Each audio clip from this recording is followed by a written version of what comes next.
ముందుగా వీడియోని లైక్ చేసి ఛానల్ని సబ్స్క్రైబ్ చేసుకోండి. మనలో కొంతమందికి మాత్రమే అదృష్టం కలిసి వస్తుంది. అయితే మీకు అదృష్టం పట్టబోయే ముందు కొన్ని కీటకాలు మీ ఇంట్లోకి వస్తాయట. మీ ఇంట్లో కూడా ఈ కీటకాలు కనిపిస్తే మీ ఇంట్లో లక్ష్మీదేవి ఉందని, అదృష్టం తలుపు తట్టబోతుందని అర్థం చేసుకోవాలి. ముందుగా ఈ వీడియోని ఒక లైక్ చేసి ప్రతి ఒక్కరూ జై శ్రీరామ్ అని కామెంట్ చేయండి.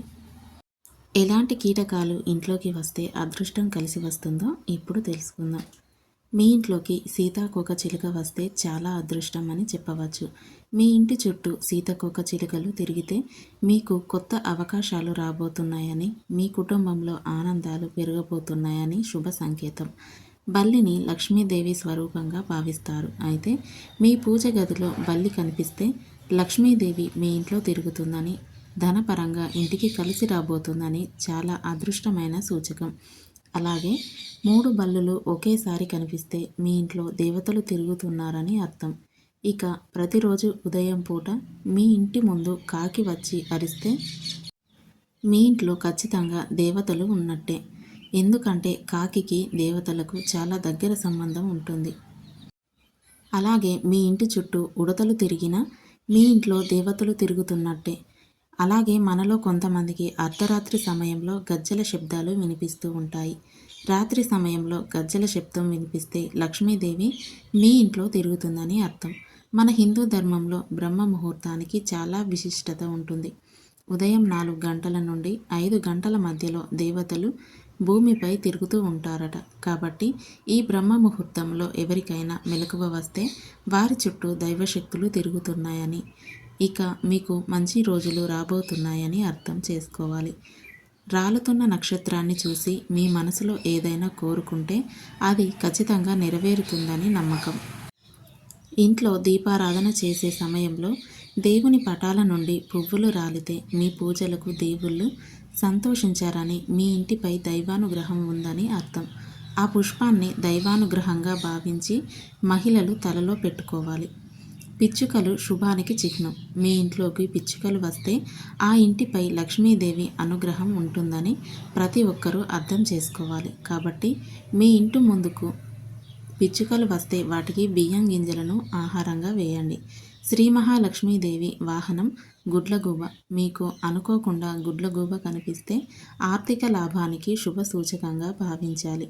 కాబట్టి మీ ఇంటి దగ్గరలో గుడ్లగూబ కనిపిస్తే మీకు సంపద రాబోతుందని అర్థం చేసుకోండి.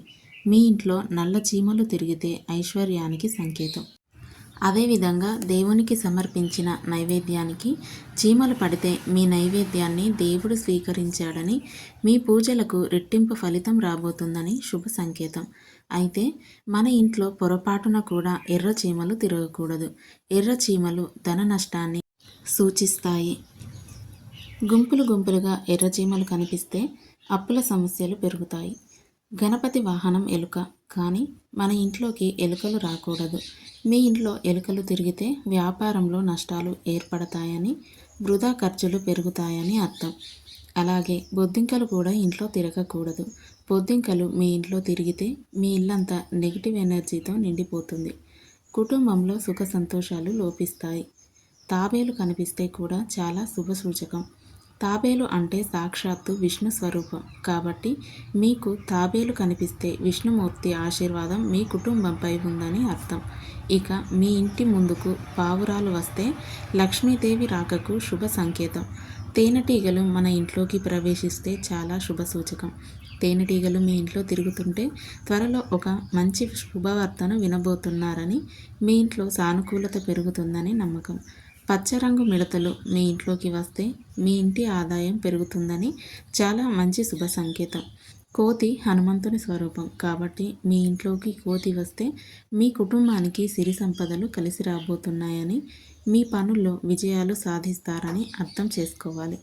ఇక మనలో చాలామంది కప్పలను చూస్తే చాలా భయపడిపోతారు.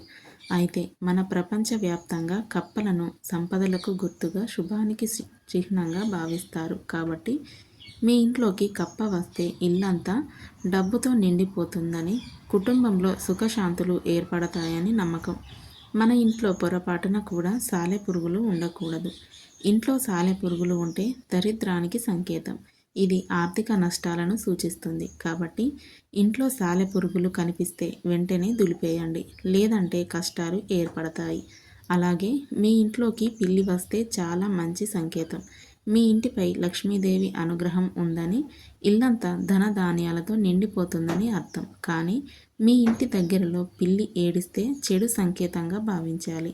ఇక అర్ధరాత్రి సమయంలో మీ ఇంటి ముందు కుక్క ఏడిస్తే మీ ఇంట్లో దుష్టశక్తులు సంచరిస్తున్నాయని, మీ ఇంట్లో నెగిటివ్ ఎనర్జీ ఉందని అర్థం. అయితే మీరు పని మీద బయటకు వెళ్ళేటప్పుడు కుక్క ఎదురొస్తే చాలా శుభ సూచకం. మీ పనుల్లో విజయాలు సాధిస్తారని అర్థం. మన హిందూ ధర్మంలో గోవును చాలా పవిత్రంగా భావిస్తారు. గోమాతలో దేవతలు నివసిస్తారు. కాబట్టి మీ ఇంటి ముందుకు గోవు వచ్చి నిలబడితే సకల దేవతలు మీ ఇంటి ముందుకు వచ్చినట్టే. కాబట్టి మీ ఇంటికి వచ్చిన గోవుకు ఖచ్చితంగా ఆహారాన్ని పెట్టండి. ముక్కోటి దేవతల ఆశీర్వాదం లభిస్తుంది. ఏనుగును గణపతి రూపంగా భావిస్తారు.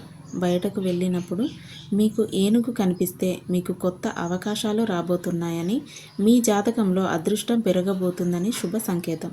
అయితే ప్రతి ఒక్కరి ఇంటి ముందు తప్పనిసరిగా గుమ్మడికాయ ఉండాలి.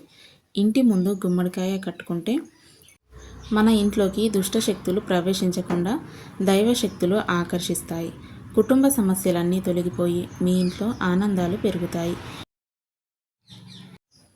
మీ ఇంట్లో అరిష్టాలు జరగకుండా ఆ గుమ్మడికాయ మీ ఇంటిని రక్షిస్తుంది. అలాగే ప్రతి మంగళవారం లేదా శుక్రవారం నాడు సాయంత్రం సూర్యుడు అస్తమించిన తర్వాత ఒక నిమ్మకాయను 2 ముక్కలుగా కోసి వాటిపైన పసుపు కుంకుమలు వేసి మీ ఇంటి గడప దగ్గర 2 వైపులా పెట్టుకోండి. ఇలా ప్రతి వారం చేస్తూ ఉంటే మీ ఇంటికి ఉన్న నరదిష్టి అలాగే నరఘోష సమస్యలన్నీ తొలగిపోయి మీ కుటుంబానికి చాలా మంచి జరుగుతుంది. అలాగే ప్రతి శనివారం తప్పనిసరిగా కర్పూరంలో కొన్ని లవంగాలను వేసి ఆ కర్పూరాన్ని వెలిగించి మీ ఇంటి గుమ్మానికి హారతి ఇవ్వండి. మీ ఇంట్లో ఉన్న నెగిటివ్ ఎనర్జీ తొలగిపోయి విపరీతమైన ఐశ్వర్యం మీ ఇంటికి సిద్ధిస్తుంది.